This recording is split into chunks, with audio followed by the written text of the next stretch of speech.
भाई trade deals trade deals trade deals, इस समय चारों तरफ बस एक ही शब्द सुनाई दे रहा है और वो शब्द है ट्रेड डील। जितनी भी भाई आईपीएल की 10 टीमें हैं ये सभी भाई इस समय आईपीएल 2026 की तैयारी में लगी हैं, क्योंकि इनको पता है कि आईपीएल का जो एक मुकाबला है, जो आईपीएल का लेवल है वो काफी ऊपर जा चुका है। जिस तरीके से पिछले एक आध सीजन में भर भर के रन्स पड़े हैं, जिस तरीके की कॉम्पिटिटिवनेस देखने को मिली है आईपीएल में, भाई कोई भी टीम इस समय रिस्क नहीं लेना चाहती है। आईपीएल 2026 के लिए कोई भी टीम यहां पर कमजोर नहीं पड़ना चाहती है। और भाई इसी कमजोरी के कंपटीशन में, इसी ताकत के कंपटीशन में कह सकते हैं, या फिर इस भयंकर आईपीएल कंपटीशन में जिस तरीके से हर टीम आईपीएल 2026 की तैयारी में लगी है, तो भाई फिलहाल इस लिस्ट में कुछ और टीमें यहां पर शामिल हो चुकी है। मैं बात कर रहा हूं केकेआर और आरसीबी की। जी हां, केकेआर और आरसीबी भी इस समय एक बहुत ही बड़ी ट्रेड डील करने की भाई कोशिश में लगी है, और वो ट्रेड डील है वेंकटेश अय्यर और फिल सॉल्ट को लेके। जैसा कि आप जानते हैं कि आईपीएल 2025 में वेंकटेश अय्यर पार्ट थे केकेआर के और फिल सॉल्ट को खरीदा था आरसीबी ने पूरे 11.50 करोड़ में, और वेंकटेश अय्यर को केकेआर ने खरीदा था 23.75 करोड़ में। लेकिन जहां फिल सॉल्ट ने आरसीबी के लिए अच्छा खासा काम करा था, वहीं वेंकटेश अय्यर ने केकेआर को बहुत ही बुरे तरीके से डिसअपॉइंट करा था। 23.75 करोड़ की रकम को पूरे तरीके से पानी में बहा दिया था। और भाई जैसा कि आप में से बहुत लोग को पता होगा कि आईपीएल 2025 शुरू होने से पहले जब मेगा ऑक्शन हुआ था, वेंकटेश अय्यर को खरीदने के लिए जितनी बेसब्र यहां पर केकेआर नहीं थी, उससे ज्यादा यहां पर बेबसी किसके अंदर थी पता है? नन अदर देन आरसीबी के अंदर। अगर आपको वो मेगा ऑक्शन याद हो जो साल 2025 के आईपीएल से पहले हुआ था, तो आपको यह भी याद होगा कि भले ही एंड में मेगा ऑक्शन में बाजी मारी थी केकेआर ने जब उन्होंने वेंकटेश अय्यर को 23.75 करोड़ में खरीदा था, लेकिन आपको यह भी याद होगा कि भाई 23.5 करोड़ तक आरसीबी ने भी यहां पर बिडिंग करी थी। जी हां, 23.50 करोड़ तक वो वेंकटेश अय्यर के लिए गए थे, लेकिन अंत में 23.75 करोड़ देके वेंकटेश अय्यर को केकेआर ने अपनी टीम में शामिल कर लिया था। लेकिन वंस अगेन जैसा मैंने कहा कि अय्यर ने बहुत ही बुरे तरीके से केकेआर को निराश करा था,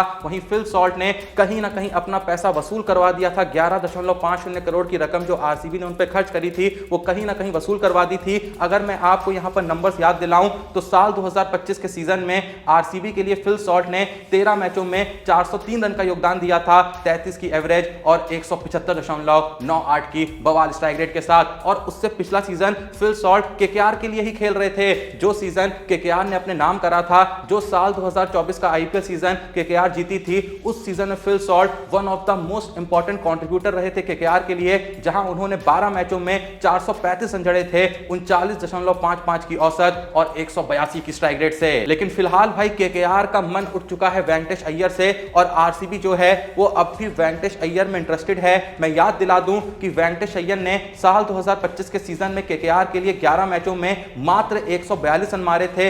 इन 142 रनों में से 60 रन तो भाई एक ही मैच में आ गए थे। एवरेज रही थी वेंकटेश अय्यर की आईपीएल 2025 में मात्र 20 की, और स्ट्राइक रेट 139 की रही थी। लेकिन उससे पिछले जो 2 सीजन रहे थे, वहां वेंकटेश अय्यर की परफॉर्मेंस ठीक ठाक रही थी। मैं याद दिलाना चाहूंगा साल 2024 में वेंकटेश अय्यर ने 15 मैचों में 370 रन जड़े थे, 46 की औसत और 158 की स्ट्राइक रेट से। और साल 2023 के सीजन में 14 मैचों में 404 रन जड़े थे, जिस सीजन में उन्होंने एक शानदार शतक भी लगाया था, 104 रन की पारी खेली थी। वहां एवरेज रही थी 28.86 की और स्ट्राइक रेट रही थी 145.85 की। और फिलहाल भाई केकेआर जो है वो वेंकटेश अय्यर से छुटकारा पाना चाहती है और अपने साल 2024 के मैच विनर फिल सॉल्ट को वापस से अपनी टीम में लाना चाहती है, क्योंकि भाई साल 2025 के सीजन में केकेआर को एक अच्छी ओपनिंग यहां पर नहीं मिल रही थी, जो कि एक वक्त पे फिल सॉल्ट और सुनील नारायण जो हैं केकेआर को दिया करते थे। तो वापस से यहां पर फिल सॉल्ट को केकेआर चाहती है और बदले में वेंकटेश अय्यर आरसीबी को देना चाहती है।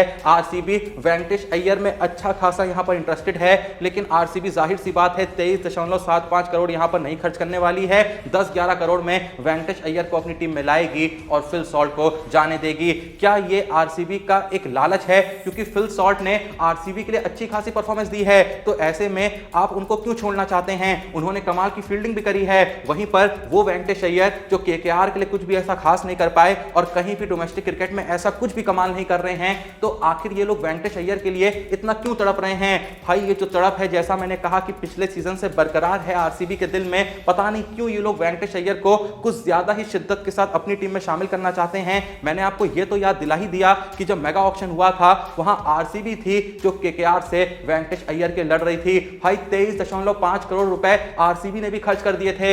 इवन मेगा ऑक्शन से पहले जो आरसीबी के हेड कोच हैं एंडी फ्लार, उन्होंने भी खुला स्टेटमेंट दे दिया था कि हम किसी भी कीमत में वेंकटेश अय्यर को अपनी टीम का पार्ट बनाना चाहते हैं, क्योंकि उनके आने से जो आरसीबी का एक इंडियन बैट्समैन का कोर है वो काफी ज्यादा स्ट्रांग हो जाएगा। तो अब यहां पर आरसीबी की ये मुराद पूरी हो रही है। लेकिन अगर मैं होता आरसीबी का डिसीजन मेकर तो भाई मैं यूं ही फिल सॉल्ट को जाने नहीं देता, जिन्होंने भाई परफॉर्मेंस अच्छी दी है, जिन्होंने आरसीबी की ट्रॉफी जीत में एक इंपॉर्टेंट रोल प्ले करा है। तो आप आखिर ऐसे प्लेयर को कैसे जाने दे सकते हैं, वो भी उस प्लेयर के लिए जो पिछले सीजन में बहुत ही बुरा हक के आया है। उम्मीद तो यहां पर यही है कि आरसीबी भाई पूरे तरीके से कन्विंस्ड है फिल सॉल्ट को देने के लिए और बदले में केकेआर से वेंकटेश अय्यर लेने के लिए। क्या आरसीबी को यह डील करनी चाहिए? जो भी आपका सोचना है ऑनेस्टली कमेंट सेक्शन में बता दीजिए। लेकिन भाई जहां हम बात कर रहे हैं ट्रेड डील्स की, तो भाई ट्रेड डील यहां पर सिर्फ केकेआर और आरसीबी के बीच ही नहीं हो रही है, बल्कि एक ट्रेड डील को लेकर यहां पर सीएसके और दिल्ली कैपिटल्स के बीच भी बातचीत शुरू हो चुकी है।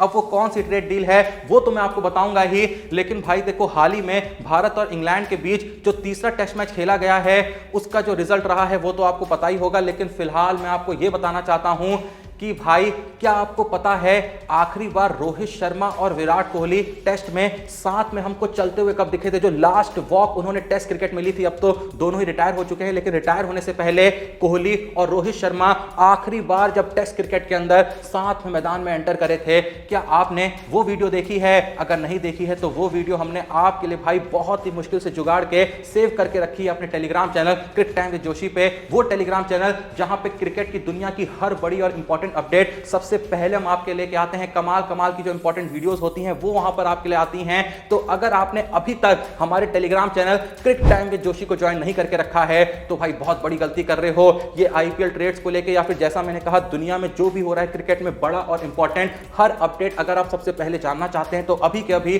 डिस्क्रिप्शन और पिन कमेंट में दिए हुए लिंक से ज्वाइन कर लीजिए हमारे Telegram channel cricket time with Joshi को, ताकि क्रिकेट की दुनिया की एक भी इंपॉर्टेंट अपडेट आपसे गलती से भी मिस ना हो। बहुत मेहनत करके हमारी टीम वहां पर ऐसी अपडेट ऐसी वीडियोस आपके लेके आती है, तो गलती से भी ज्वाइन करना मत भूलिएगा। लिंक आपको डिस्क्रिप्शन और पिन कमेंट में मिल जाएगा, जल्दी जाइए ज्वाइन करिए। और वो जो वीडियो है वो आप जैसे ही लिंक पे क्लिक करेंगे वो वीडियो भी आपको देखने को मिल जाएगी जब आखिरी बार रोहित शर्मा विराट कोहली ने लास्ट वॉक ली थी टेस्ट क्रिकेट के अंदर। खैर जहां हम बात कर रहे थे सीएसके और दिल्ली कैपिटल्स की डील को लेके, तो भाई देखो रचिन रविंद्र को यहां पर सीएसके रिलीज करने को देख रही है। वो रचिन रविंद्र जिनको 4 करोड़ में सीएसके ने अपनी टीम में शामिल करा था, लेकिन रचिन रविंद्र ने साल 2024 और साल 2025 में सीएसके के लिए सीजन शुरू तो अच्छा किया था, पर जैसे जैसे सीजन अपने अंत की तरफ गया रचिन रविंद्र ने कहा कि भाई देखो मैं यहां पर ज्यादा बड़ा प्लेयर आपके लिए नहीं बन सकता हूं। मैं याद दिलाना चाहूंगा कि साल 2025 के सीजन में जहां रचिन रविंद्र ने पहले ही मैच में 65 नॉट आउट की मैच विनिंग पारी खेली थी,